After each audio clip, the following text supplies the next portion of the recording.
Assalamualaikum warahmatullahi wabarakatuh dan salam sejahtera. Saya Muhammad Amir Isyad bin Ismail. Nombor matrik saya A171339.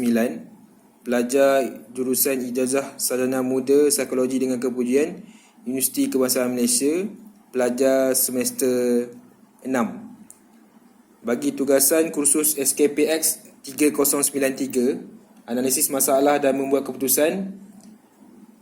Video ini adalah mengenai tugasan individu yang telah diminta oleh pensyarah, iaitu menghasilkan permainan atau games yang menguji minda yang melibatkan penyelesaian masalah.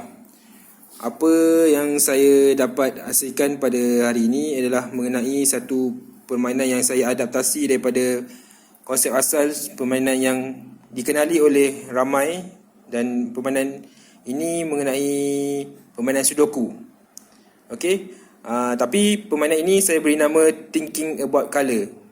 Bagi saya permainan ini sesuai dimainkan oleh semua lapisan umur, tidak kira jantina, kerana permainan ini bergantung pada beberapa tahap lah. Contoh, kalau daripada permulaan, beginner, intermediate dan advanced, ataupun dari segi bahasa Melayunya daripada asas, sederhana dan tingkat aras yang tinggi lah. Jadi permainan ini, tahap permainan ini adalah bergantung pada kita sendiri. Sekiranya kita ingin meletakkan permainan ini pada aras permulaan, iaitu beginner, jumlah clue yang kita akan letakkan di dalam kotak tersebut lebih banyaklah berbanding pada aras yang lebih tinggi. Okey, mengapa saya hasilkan permainan sedemikian ini? Kerana permainan begini lebih, permainan ini sesuai dimainkan oleh semua lapisan umur, dan tujuan saya menghasilkan permainan ini sebenarnya lebih untuk menarik minat khususnya golongan kanak-kanak, kerana permainan ini dia adalah melibatkan color dan bukan nombor, dan lebih menarik minat kanak-kanak untuk bermainnya. Okey, dan permainan ini konsep asalnya sama seperti Sudoku, tetapi saya mengubah sedikit dari segi presentation ataupun dia punya penampilan permainan ini, dengan tujuan untuk menarik golongan kanak-kanak, kerana permainan sebegini dapat melatih minda mereka untuk berfikir dalam menyelesaikan masalah. Okey, apa yang kita dapat lihat di sini, permainan Thinking About Colour ni, kita ada 4 buah kotak besar, dan di dalamnya adalah 4 juga kotak segi 4 sama. Okey, di sini saya bagikan kepada 4 warna, iaitu merah, biru, kuning dan hijau. Okey, saya akan tunjukkan bagaimana permainan ini dimainkan, dan bersama saya sebenarnya ada salah seorang pemain ataupun individu yang sudi untuk mencuba permainan yang saya hasilkan ini. Okey, sebagai contoh, saya akan ambil warna merah ini dan saya letakkan di satu kotak di dalam ini. Okey, saya ambil warna biru pula, saya letakkan di satu kotak ini. Warna kuning, saya letakkan di satu kotak ini. Warna hijau dalam kotak ini. Okey, dan ini adalah clue yang saya bagilah. Tapi sekiranya untuk pada peringkat permulaan ataupun beginner, kita boleh letakkan lebih lagi warna untuk membantu, especially atau khususnya untuk kanak-kanak. Sekiranya mereka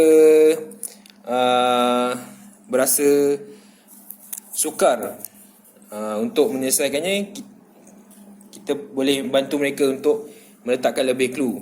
Kerana bagi saya, sekiranya pada peringkat awal kita sudah menunjukkan permainan ini susah, kemungkinan besar kanak-kanak itu tidak akan menimbulkan minat terhadap kanak-kanak itu untuk meneruskan permainan ini. Okey, tujuannya apa yang macam saya cakap tadi, tujuannya adalah untuk menarik minat kanak-kanak untuk bermain permainan yang menguji minda lah. Okey. Okey, di sini saya telah tambahkan berapa jumlah clue color warna di dalam kotak tersebut. Okey, dan saya akan minta saya punya individu yang sudi untuk memainkan permainan ini untuk mengisikan kotak-kotak kosong itu dengan warna yang sesuai. Okey, sebelum tu saya ingin maklumkan bahawa di dalam satu jalur atau row tidak boleh mengandungi warna yang sama. Dia sama seperti konsep Sudoku, di mana tidak boleh ada pengulangan nombor yang sama, betul? So di dalam ini satu jalur tu atau satu row tu tidak boleh ada warna yang sama, dan di dalam satu kotak besar itu pun juga tidak boleh ada warna yang sama. Okey, jadi kita mulakan.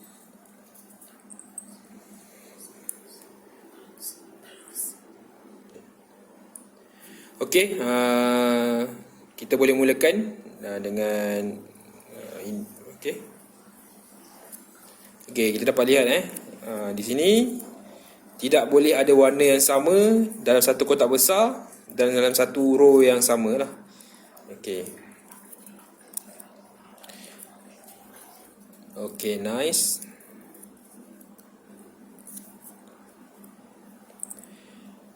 Okey.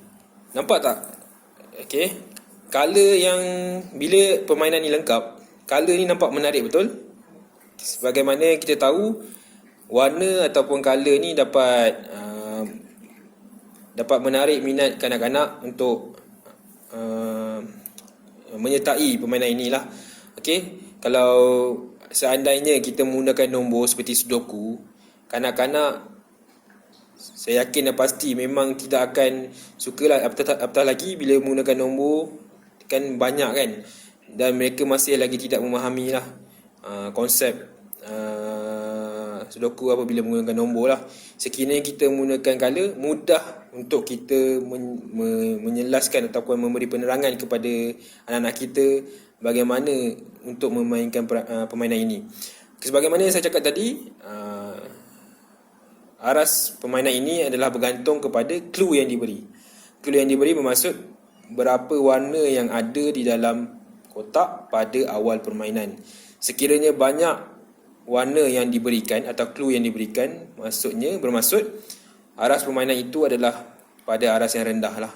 Sekiranya makin kurang clue yang diberi ataupun warna yang ada di dalam kotak pada awal permainan, bermaksud aras permainan itu berada pada aras yang tinggi. Sama seperti Sudoku, tapi saya mengubah ataupun menginovasikan permainan ini dengan tujuan saya untuk menarik minat terutamanya kanak-kanak lah untuk